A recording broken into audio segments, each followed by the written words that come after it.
my therapist said, "What do you think about God?" And I said, "I resent him." And that was the breakthrough moment. That's a crisis of faith right there. Yeah. How was that a breakthrough? You have to get it out of your mouth to get it out of your heart. I didn't even know that I had built up the resentment towards God. You don't want to spend time with someone you resent. All right, so I got a question for you. I just thought of this. Oh, I was going to ask you a question. Well, you can ask me on the next one. This is my opportunity to say, if you were walking by at a bookstore or a book, rack, like at the airport, which we do a lot, and you saw this title, When Faith Disappoints, would you pick it up? Here's my thought. When we started, I thought, Dave, soon as I saw this book, I thought, Dave is going to resonate and love this book because of your doubt, your skepticism, and your disappointment. You know me well. If I saw this, I would grab it immediately. Right now. And we've got the author, Lisa Fields is here. Seriously, Lisa, is this your struggle, your journey as well? When faith disappoints, the gap between what we believe and what we experience. Is this like a memoir or not? I mean, in some aspects, it is a memoir because I share a lot of my personal struggles. Right. I opened it up talking about my faith crisis as a seminary student. Right. And so you're thinking, why would you have a faith crisis while you're training for ministry? Lisa, this is Dave. Why she's laughing? This is totally him. We are in full-time vocational work, serving Jesus on crew staff, discipling, sharing the gospel. I come in one day, Dave's on the couch. Now we're in seminary. Yeah. No, you just entered seminary. No, we weren't in seminary. Oh, yeah, that's right. Yeah, we were in Nebraska. 2 years He's before sitting on seminary. the couch with his Bible. He goes, I don't even know if any of this is real. I don't even know if it's true. So you're saying you're in seminary. Yes. And you have that. Yeah. So I was watching the news or something came across. I don't know if it was YouTube or whatever. By the way, the news will do it to you. That'll do it. And it was about kids being murdered by terrorists, like babies. And we were studying the problem of evil in class. And I'm just like, I really don't get it. Like, if you're all knowing, all powerful, all loving, like, it doesn't make sense for you not to protect these babies. I can understand adults sometimes, you think, well, they did something at some point. You kind of rationalize it. Right. But when it comes to children, I feel like it pulls on your heartstrings and different. And so I just started grappling. I knew the arguments. I can intellectually offer the arguments, but they didn't sit right with me emotionally. And so I remember going to my professor, Dr. Leo Purser, my New Testament professor, and I always could go to him during office hours and just have conversation. And I was like, Dr. So he Purser, knew you. Mm-hmm. You were in there. Yeah. Okay. And I had many of his classes. Yeah. And so I'm just like, Dr. Purser, I don't know what to believe. Like, I'm struggling because I'm thinking about a loving, all-powerful, all-knowing God allowing these kids to be murdered and not intervening. I don't know what to think. I feel like I'm about to lose my faith. And all he said to me was, me too. Whoa. That was his answer. And I was thinking that we were going to go deep. Yeah. Yeah. And he just said, me too. And then he was like, all right, chapel's about to start. You ready? Well, wait. So what did that do? Well, I mean, I love that story in your book. When I read that, I'm like, what a great answer. How did it impact you? It let me know that this was normal. Like, I thought that my faith was unraveling. And here is a professor with a PhD in New Testament, tons of ministry experience, still teaching, wrestles with that too. Like, this is not a problem that's like unique to me. Yeah, yeah. And that my faith was going to be okay. Yeah. And I was free to wrestle, and God was going to keep me. And it's funny, all of that came from 2 words. Me too. That I didn't need him to go deep. He knew that we already were going deep in class. Yeah. So he didn't need to add to that. And that actually helped me shape how I do ministry. Yeah. Tell our listeners about your ministry. Yeah. I mean, you got like 18,000 things going on. You're pretty amazing. Yeah. So I'm the founder and CEO of the Jude 3 Project. Which is? A Christian apologetics organization dedicated to equipping Black Christians and engaging skeptics. And so we've done that for over a decade. We started back in 2014. I didn't know it was going to become all that that it has become. I just started it as a passion project. I designed a website on Squarespace and designed a logo on an app called WordSwag and put it together. Really? And it kind of started as a blog. Then we had our first event July 12th, 2014, really pulling on my PK, recruiting pastors in the city based on my dad's reputation to come to an event. Was that in Jacksonville? Mm-hmm. Yeah. To help equip young pastors in apologetics. Now, why the focus not narrow, but, Black community in that focus? Yeah, well, when I got immersed in apologetics in undergrad and I started engaging apologists, I didn't see any African Americans leading in the space. Wow. And I felt like, man, there should be someone to help bridge the gap for our community. Yeah. And I remember reaching out to a local pastor in Jacksonville who had a big church. I was like, man, I know you have a passion for apologetics. You should do something about this. And that was the one email he has never responded to. Really? Didn't even respond? No. So you said, I'm going to do it. Wait, why do you think he didn't respond? I guess out of God's providence, he was like, I didn't call him to do it. I called you to do it. Wow. And that led me down a path to like desire to equip my community. But I like to think of what we do like hip hop. We tailor it for our community, but it reaches everyone. Yes. And so Is that what hip hop does? That's great. yeah, I think it's tailored for an urban audience, but it's the most popular genre in the world. Yeah, and we didn't know till lunch, one of our former Detroit Lion players that was in our Bible study in our home almost every week, Don Carey, works with you now. Yes, yeah, he's our COO. I mean, he was the guy that would come to Bible study. I'm like, please don't ask another question. Because he had such a heart for apologetics, defending the faith, understanding the faith. So where did that come from for you? If you grew up a pastor's kid, do you always have that? No, I didn't want to be in ministry at all because I'm a pastor's kid. Yeah, you saw it. Yeah. I have great kids, but I just understand that ministry is all consuming. Like people come home with you. Like it's just... We had to stay at church so late after it was over. My whole dream was like, when I grow up, I'm going to leave when church is over. That was my dream too, Lisa, and it never happened. Sometimes we sneak out the back door, but most of the time we're there a long time. Yeah. So my goal was to be a stockbroker. In the 5th grade, I was in the magnet program. Really? And we played the stock market game. Really? In 5th grade? Yeah. So I was like, oh, this is what I'm going to do with my life. I can make a lot of money. And Guy had different plans. So I was an investment finance major at the University of North Florida. And I took a New Testament class as an elective thinking it would be like Sunday school. I was not prepared for New Testament at University of North Florida. And our textbook was Bart Ehrman, Intro to New Testament. Isn't Bart atheist? Yeah. Or he went on a journey, right? Yeah. So I think he was agnostic at the time. Somebody told me he's atheist now. Yeah. But so his book on Intro to the New Testament does not look like a Sunday school book. Yeah. And so the first day of class, my professor said, I'm going to change everything you think you know about Jesus. And that was the first indicator that this was not going to be Sunday school. Wow. What did you think? Like, what was going on in your head? Like, wait a minute. Yes, this is not what I signed up for. And so that class kind of sent me spiraling because I never questioned the Bible. Yeah. Like my parents, I grew up, this was what we believed. This is the final authority. That's it.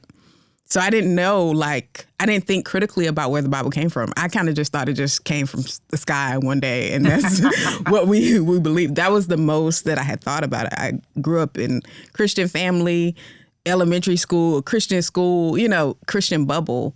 And so that was the first time I had to wrestle with my faith. And so my dad introduced me to apologetics to help me get through that.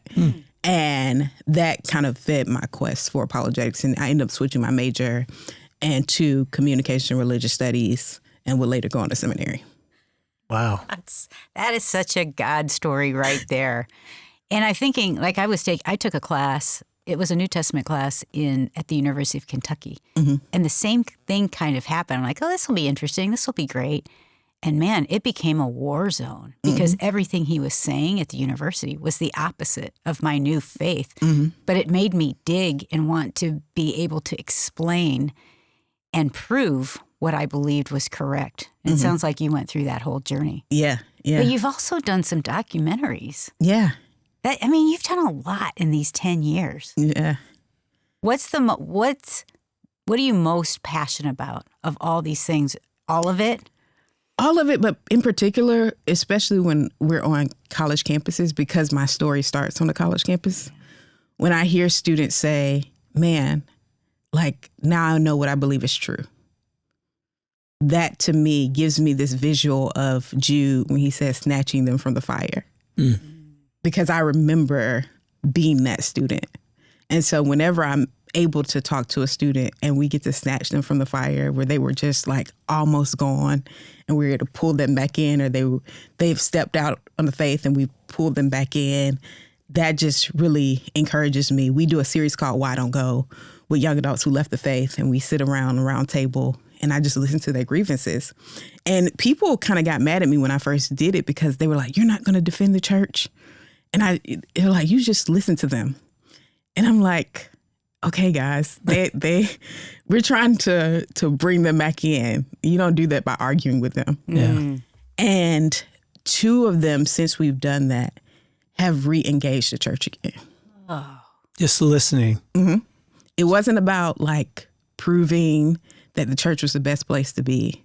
It was about listening. And once they felt heard, they were more open to a new perspective. Yeah, right. So do you think, I'm looking at your subtitle, The Gap Between What We Believe and What We Experience. It is a book, but this is a conversation you've been having and thinking about for decades. Do you feel like all Christians are disappointed at some point Yeah. in their faith? Yeah, I think that's the Christian struggle. Yeah. I mean, Me too. you look through scripture. Yeah. Look at the Psalms. It's all filled with disappointment. Like I thought it was going to go one way. Psalm 73 is one of my favorite Asaph. Yep. When I've looked at the prosperity of the wicked, like discouragement Right. was there. Disappointment. Like this is not Come how on. it's. Yeah. Yeah. And so it is a constant theme in scripture that we will be disappointed with the way life happens. It will go different than what we hope for. But that is something that is common, and we shouldn't feel like, oh, I'm a bad person for feeling disappointed. And yet often we do. It's like the silent, I can't say this out loud to anybody, at least in my Bible study or in my church. Yet you went to your prof right away. Is that one way to deal with it? Is it something we need to say out loud and say, I'm struggling, help me out of this struggle, or in the middle of the struggle? Bridge the gap. Yeah. I believe that you have to get it out of your mouth to get it out of your heart. Oh, that's good. And if we don't put language to it, we just become bitter. And then bitterness has roots and it destroys everything. And I always say when bitterness takes root in your heart, truth gets distorted in your mind. Say that again. When bitterness takes root in your heart, truth gets distorted in your mind. And so oftentimes we're trying to get people to see truth. And we're like, why can't they see it? Yeah. And it's just like their heart is bitter.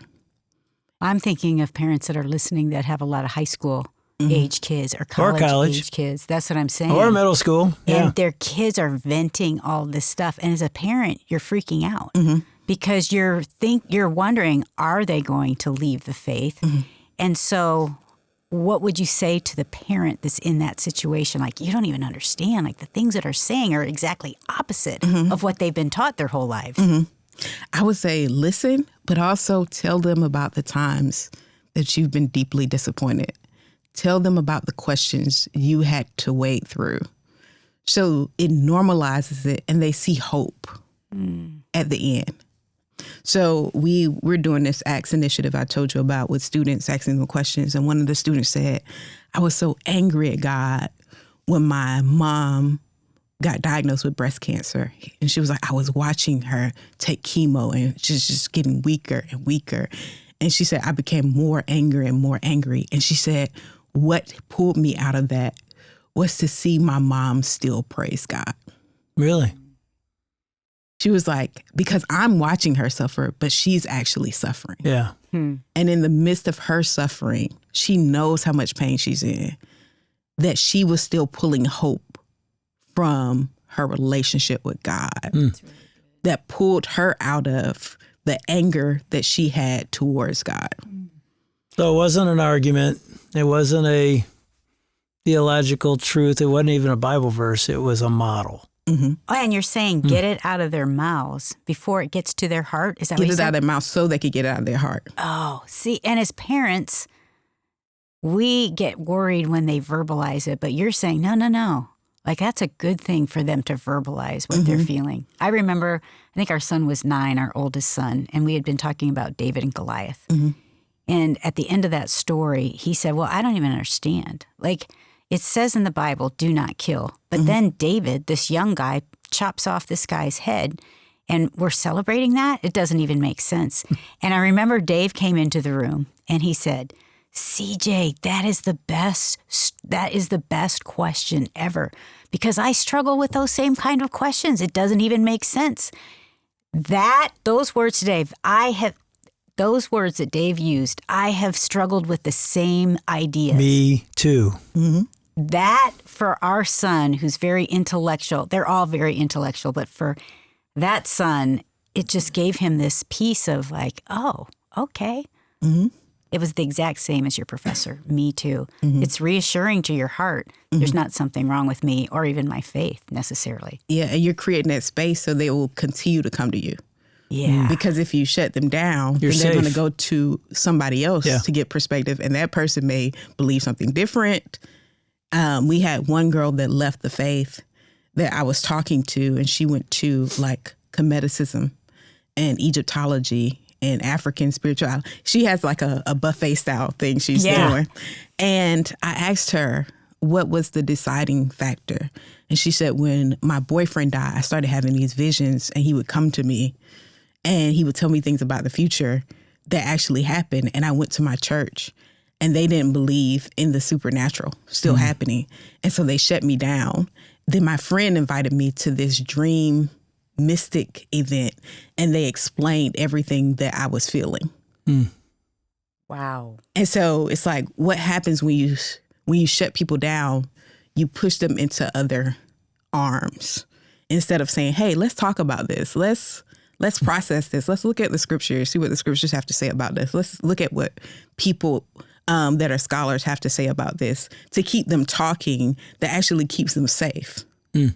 But if you push them away, you push them into the arms of another belief system. Yeah. I've been reading and seeing that more and more of Gen Z kids are walking into spirituality, not necessarily Christianity. Are you seeing that? Yeah. And why is that? Experiences. They want some kind of supernatural experience. So experience is one. And then they're looking for peace. Talking to students on campus, why are you using sage? Why are you using crystals? Trying to cleanse my atmosphere from the negative energy. So that's a peace question. Like, you're looking for a peace that surpasses all understanding. Yeah. And so that's like the light bulb should go off as a believer to say, okay, let's talk about the peace that Jesus offers. Right. But if you shun them and be like, oh man, you look at them engaging the demonic and occult, and kind of pushing them away, you never get to actually invite them to a relationship with Jesus. If that student would have come to you and said, I'm having these visions of this, was it her boyfriend? I'm having visions of my boyfriend coming to me. What would you have said? Let's talk about it. What does the vision look like? What has he told you about the future that has actually happened? Like, what do you think he's trying to communicate to you? What is that saying about, what does that tell you? How does that inform your faith? Like, I think all of those kind of probing questions, those open-ended questions. I used to work after undergrad, I went into banking because I needed a job. So I worked at Bank of America and Merrill Lynch for a bit before I went off to seminary. And so they would always tell us as a banker, when people come into your office, ask open-ended questions. You want to keep the conversation going. You don't want to just say, hey, do you want another checking account? Of course they're going to say no. Yeah. Like, ask them, what are your financial goals? Things to keep the conversation going. Develop the relationship. Yeah, deepening the relationship. Sort of what we do here. It's interesting, as I heard your story and read the struggle doesn't just end. Mm-hmm. You talked about during the pandemic, mm-hmm. you had another struggle. Explain that. Yeah, so the pandemic was just really hard. As we all know. Mm-hmm. I remember waking up just like, this can't be real. Yeah. Like every morning for like 2 weeks. Yeah. Like, tell me I was having a bad dream. Yeah. So in the midst of the pandemic, my grandfather passed. And we're a very close-knit family. So did he pass from COVID? He was just older. And Sunday dinners were a thing at my grandparents' house. So I grew up very close family, so close that my mom's mom would come over to my other grandparents and we would have Sunday dinner together. That's sweet. So my mom's siblings would come over, my dad. So that's the kind of family dynamic I grew up in, just very close knit. So this was the first person that I ever lost that was close, my grandfather. And him and my grandmother had been married over 62 years when he passed. Wow. And so it was just very hard. And then processing that with COVID, so you have masks, you can't really hug. I'm scared to hug my grandmother because I don't want to give her COVID. She's already older and frail. You're scared just to be around family. So I'm getting ready for my granddad's funeral, and then I got a text that my mentor and my apologetics hero died. No. And I was overwhelmed. I just collapsed. I was like, God, what's going on? COVID, this. But also at the same time, because our organization was taking off, I was so busy doing that I wasn't spending time with the Lord. You couldn't grieve even. So there was a buildup of years of almost burning myself out, traveling, fundraising, speaking, doing all the things where you kind of lose the intimacy with the Lord because you're always doing his work, but not actually being with him. We know. And so all of that kind of just, all of it came together. Yeah. And it was just like I hit a wall. And then on top of that, then there was a scandal after the hero that passed. And so I was like, God, what is this? So I always say my hero died twice. When he died, and then when the image I had of him died. And so all of that had me in crisis. Like, do I want to do ministry? Is ministry just a setup for failure? Do you escape this with success? Really? Or do you just go to the top of the ladder and you collapse? And those were all the fears. God, this feels like these are not the goals I wanted. These are the goals you had. I wanted to be a stockbroker working on Wall Street. Like, I didn't pick this life for myself. This is the life you picked. And so I remember in therapy, my therapist said, what do you think about God? And I said, I resent him. I resent him. Because I feel like he only answers the prayers that have to do with ministry, but not to do with me. And that was the breakthrough moment. That's a crisis of faith right there. Yeah. How was that a breakthrough? Because I had to get it out of my mouth to get it out of my heart, because I didn't even know that I had built up the resentment towards God. And that was when I could start working through, like when I could start restarting a part of the gap in the devotional life I didn't realize was resentment. You don't want to spend time with someone you resent. Yeah. And then once I started doing that and doing the work, I started getting back to myself, because I felt like, I don't know if y'all have ever felt this way. Things are moving so fast when you're like on accelerator. It feels like you're not even a part of it. Like you're disconnected from your body. Like you're watching your life. You're watching everything happen. Everybody's like, that's so great. So many people are being transformed. And you start to resent the celebration because you're like, you don't know what it's doing to me. Yeah. So how'd you dig out of that? Therapy, prayer, and letting my friends be my friends. What's that mean? I think, as a person that does ministry work, you have friends that are Christians that don't do ministry work, and they're like, you're the strongest person. Yeah. And everything kind of gets defaulted to you. Yeah. And you start getting in this mode where you're the hero in your group. You're the go-to person. And my therapist asked me, she was like, you're tired of being the go-to person, but you get something from it. Don't you? What do you get? It's an ego boost. Yeah. They need me. Yeah, and they need me. I'm the one helping. And when I let my friends be my friends and started praying with them, confessing my faults one to another, that scripture is so key. Confess your faults one to another, pray for one another, that healing may come. My dad always says, confession to God brings forgiveness of sin. Confession to man brings healing. Yeah. It's good. That you cannot get healed without community. And so I started to allow my friends to be my friends. I started to be really intentional about therapy. I started to be really intentional about my devotion. And then I watched the integration come in my life and the wholeness come in my life. And so really, that has really helped with ministry. Yeah. Because and the book wouldn't have happened had I not went through that process. Yeah. Because I'm walking through the journey that I've experienced with people. It's really sweet. As you were talking, I wrote down the question, do you have resentment toward God? I think every single person at some point feels that. As we talked about, it's in the Psalms. It's all over Scripture. And I think that'd be a really good question to ask your kids, to ask your spouse. As you said, get it out of your mouth so it doesn't get into your heart. No, say it one more time. I keep saying it. Get it out of your mouth so you can get it out of your heart. Get it out of your mouth so you can get it out of your heart. That'll preach. It will preach. It does preach. Yeah, and I think that's a really good thing to pose as a parent. We as parents don't want to hear all that stuff sometimes because it scares us.